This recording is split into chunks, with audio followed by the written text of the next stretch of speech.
Imagine this. You are standing in a crowded gallery, but it is not art on the walls.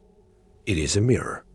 On one side, you see a man who has spent a decade sculpting his body, trading his time for a jawline that could cut glass and shoulders that fill a doorway.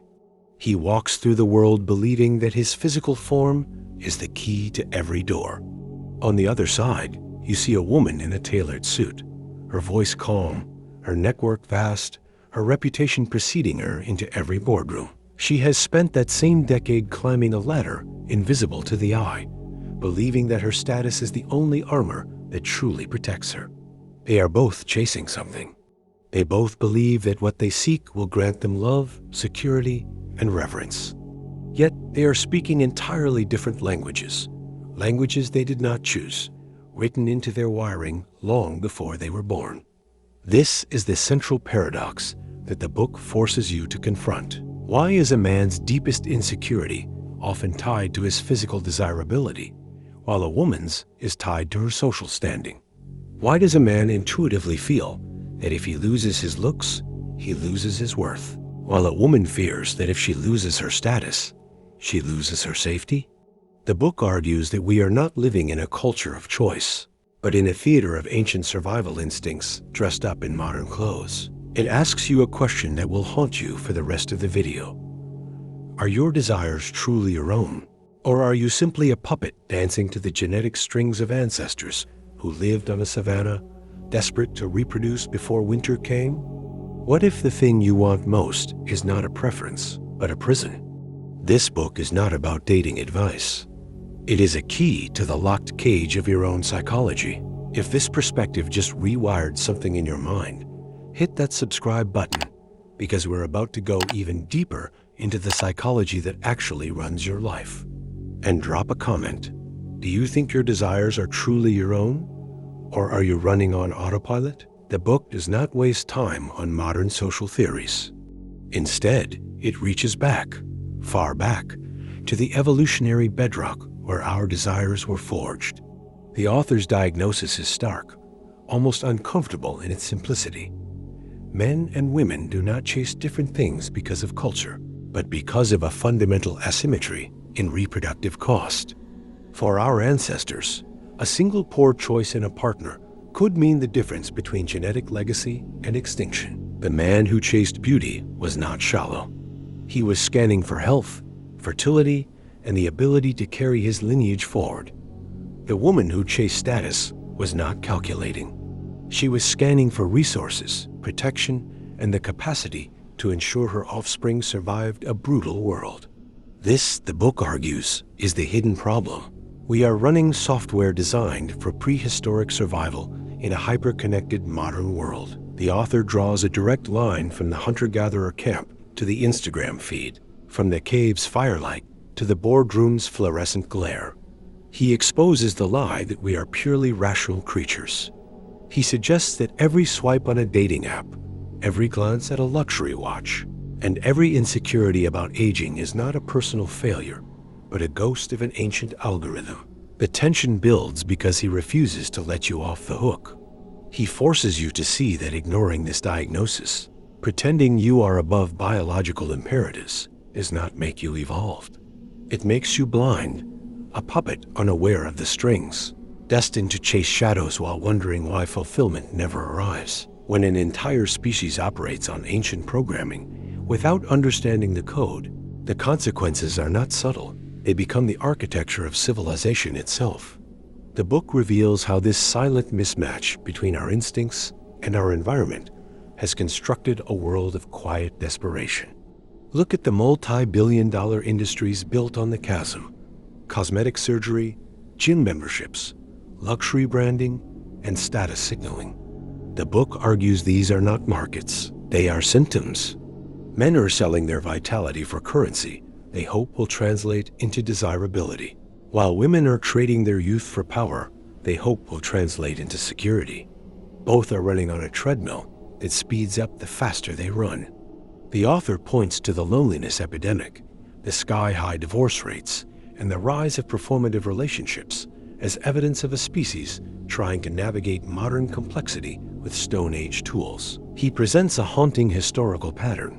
When men prioritize beauty exclusively, they become replaceable as they age. When women prioritize status exclusively, they often find themselves isolated at the very peak they sacrificed everything to reach. The stakes are not merely personal, they are societal. The book suggests that the silent war between the sexes, the confusion in modern dating, and the pervasive sense of being unseen, despite having everything, all trace back to this foundational fracture. It leaves you with a chilling realization.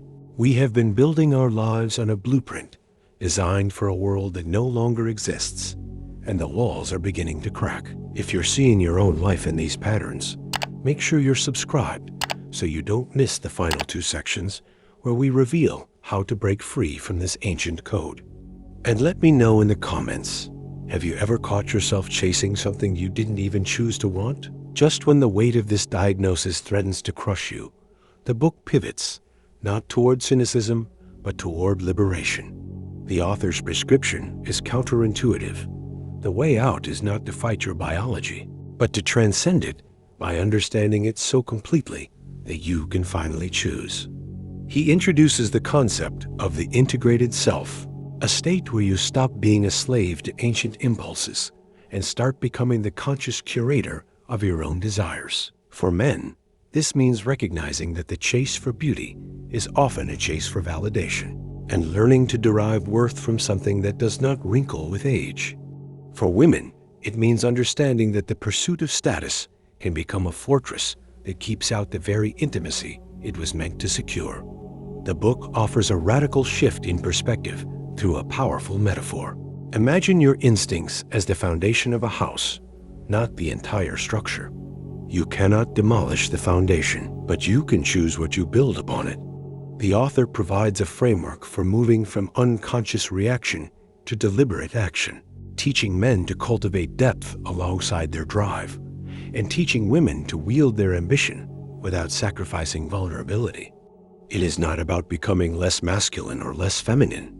It is about becoming more human. The secret the book guards and finally reveals is that true partnership does not happen when beauty finds status, but when two whole, self-aware individuals meet not out of desperation, but out of choice. The cage door is open.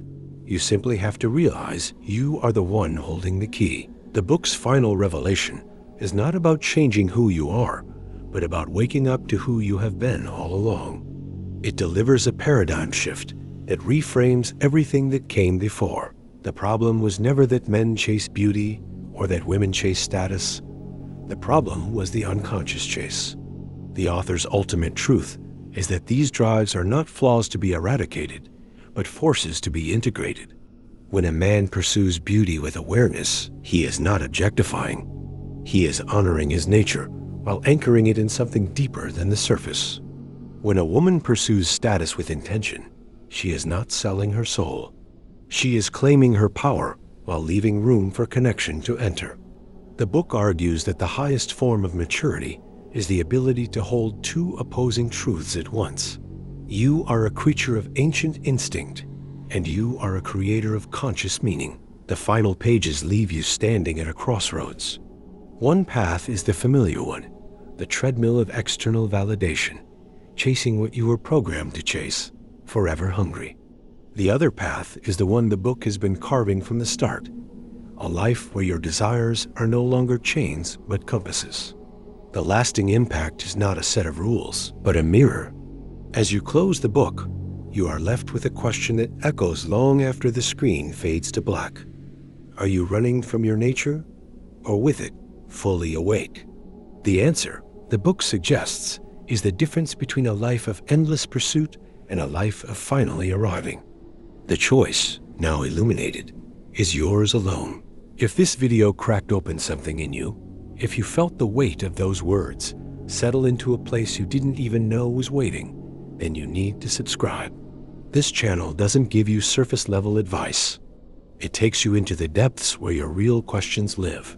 Hit that button, because what's coming next will challenge everything you think you know about yourself. And here's the truth most people will never let themselves hear. You've just spent 10 minutes staring into a mirror most spend their entire lives avoiding. That takes courage. But courage without continuation is just a moment.